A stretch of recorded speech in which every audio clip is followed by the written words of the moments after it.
مفتی صاحب کی بارگاہ میں میرا یہ سوال ہے، اگر سب لوگ ایک دوسرے کے پیچھے نماز پڑھنا شروع کر دیں تو فرقہ واریت تو ختم ہو جائے گی؟ آج کل یہ چورن بیچا جا رہا ہے۔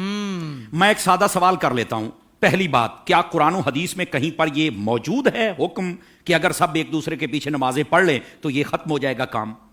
کوئی دلیل؟ کہا جی یہ تو نہیں ہے۔ میں نے کہا نہیں ہے نا، تو پھر میری دوسری بات بتائیے۔ اگر کسی بندے کی قراءت ٹھیک نہیں، یعنی وہ قرآن صحیح نہیں پڑھ سکتا، اس کے پیچھے نماز ہو جائے گی؟ بولے نہیں، اس کے پیچھے تو نماز نہیں ہوگی۔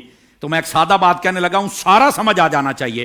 جس کا قرآن ٹھیک نہیں ہے، جب اس کے پیچھے نماز نہیں ہوتی، تو جس کا ایمان ٹھیک نہیں ہے اس کے پیچھے ہماری نماز کیسے ہو جائے گی؟ کیا کہنے علامہ صاحب۔ بات دراصل یہ نہیں کہ کس کے پیچھے نماز پڑھنی، بات یہ کہ جو مصلی پر کھڑا ہے نا، آپ نے دیکھنا اس کا عقیدہ بھی درست ہے کہ نہیں ہے۔ جی جی جی جی جی میں آپ کو اس سے بھی ایک سادہ مثال دے دیتا ہوں۔ دیکھیے، ہم پیچھے کھڑے ہیں، ہم نے کہا پیچھے سے امام کے اللہ اکبر، بھائی جو مصلی پہ کھڑا ہے حضرت، وہ بھی تو دیکھو نا یہ کس امام کے پیچھے ہے؟ آیا کہ یزید کو امام کہنے والا ہے یا حسین کو امام کہنے والا ہے؟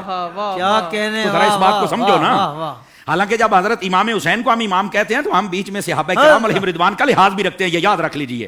لیکن میں نے ایک اشارہ دیا ہے۔ آقا کریم علیہ السلام نے ارشاد فرمایا، ان اللہ اختارنی واختار لی اصحابی واختار لی منہم اربع۔ فرمایا اللہ نے سب سے پہلے میرا انتخاب فرمایا، میرے بعد میرے صحابہ کا انتخاب فرمایا، پھر میرے لیے ان میں سے 4 کو چنا، حق 4 یار بھی آ گئے، ٹھیک ہے۔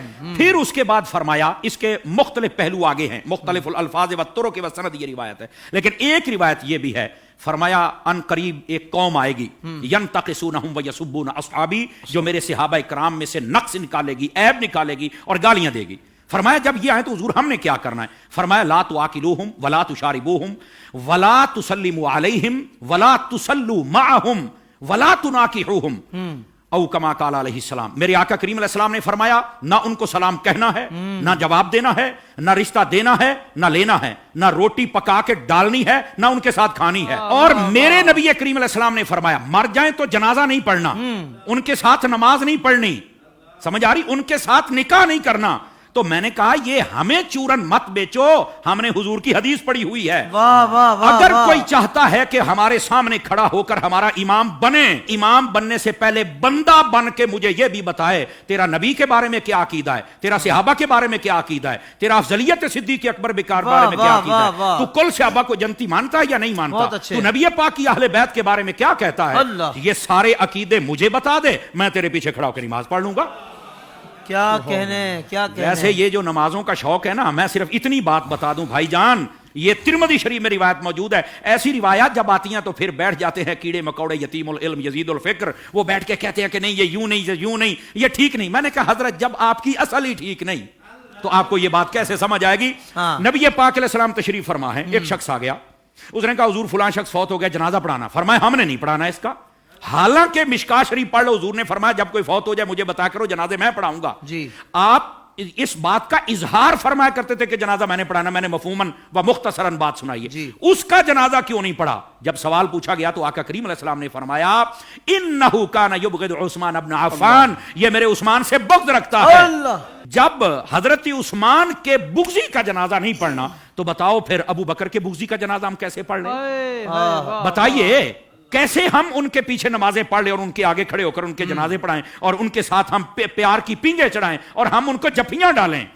بھائی ان سب کو سمجھنا چاہیے یہ ڈائریکشن ہے، سیدھی سڑک یہ شفاعت نگر کی ہے، اس سڑک پر آ جائیں جس کا نام راستہ اہل سنت ہے، ہم تمہارے پیچھے کھڑے ہو کر نمازیں پڑھنے کے لیے تیار ہیں۔ تو جب عقیدہ ہی واضح نہیں ہے تو آڈی پنجابی کہندے نے ویکھ کے زہر تو کوئی نہیں پیندا۔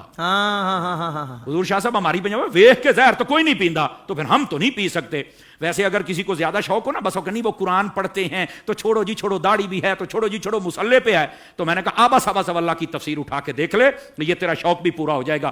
حضرت حافظ صاحب ہوا یہ کہ حضرت فاروق اعظم کا زمانہ اقدس ہے، ایک قریب محلے میں امام آ گیا، اس کو نماز کے لیے ہر نماز کے اندر جب وہ قرات کرتا ہے تو آبا صاحب تولا پڑھتا ہے۔ لوگوں نے کہا بھی اور قرآن نہیں آتا؟ کہتا آتا ہے۔ تو یہ کیوں پڑھتا ہے؟ کہتا مزہ آتا ہے۔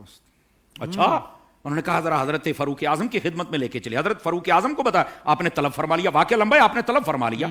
آپ نے جب طلب فرمایا تو آپ نے کہا کیوں پڑھتا ہے؟ کہتا ہے مجھے نا اصل میں مزہ آتا ہے، اس لیے کہ اس میں معاذ اللہ اس کی سوچ دیکھو، پڑھ سب کچھ رہ گئے لیکن سوچ دیکھو اس کی۔ اس نے کہا جی بات یہ ہے کہ اللہ نے اپنے حبیب کو یہاں جھڑکی پلائی ہے تو مجھے بڑا مزہ آتا ہے اس میں استغفر اللہ استغفر اللہ. یہ خارجیانہ سوچ تھی. سمجھ آ رہی ہے میری بات کی؟ یہ توہین کی سوچ تھی. یہ کامل و اکمل لوگوں کا یہ شیوہ ہی نہیں ہوتا. اور ایسی جو ہمارے سامنے مثالیں ہوتی ہیں نا وہ ہمیں سمجھنے کے لیے مثالیں ہوتی ہیں. اور پھر ایسے لوگوں کا حشر کیا وہ بھی سننا ذرا. ٹھیک ہے. حضرت فاروق اعظم نے اچھا تجھے مزہ آتا ہے؟ کہا بالکل. آپ نے تلوار منگائی اور 2 ٹکڑے کر دیے اس کے. آپ نے فرمایا والضحیٰ پڑھ کے تجھے مزہ نہیں آتا؟ وما ارسلناک الا رحمۃ للعالمین پڑھ کے تجھے مزہ نہیں آتا؟ انا اعطیناک الکوثر پڑھ کے مزہ نہیں آتا؟ ورفعنا لک ذکرک پڑھ کے مزہ نہیں آتا؟ یعنی جو قرآن پڑھ کے دل میں توہین مصطفیٰ کی رکھے جب اس کے پیچھے نہیں ہوتی تو جو سر عام میلاد پر کفر کے فتوے لگائے ان کے پیچھے کیسے ہو جائے گی؟ سوشل میڈیا پر اسلام کی صحیح تعلیمات جاننے کے لیے ابھی حافظ سائر قادری کا نیا YouTube channel Islamic digital studio subscribe کر لیں اور ہاں نوٹیفیکیشن بیل آئیکن کو بھی پریس کر لیں تاکہ ہماری نئی ویڈیوز آپ تک بر وقت پہنچ سکے.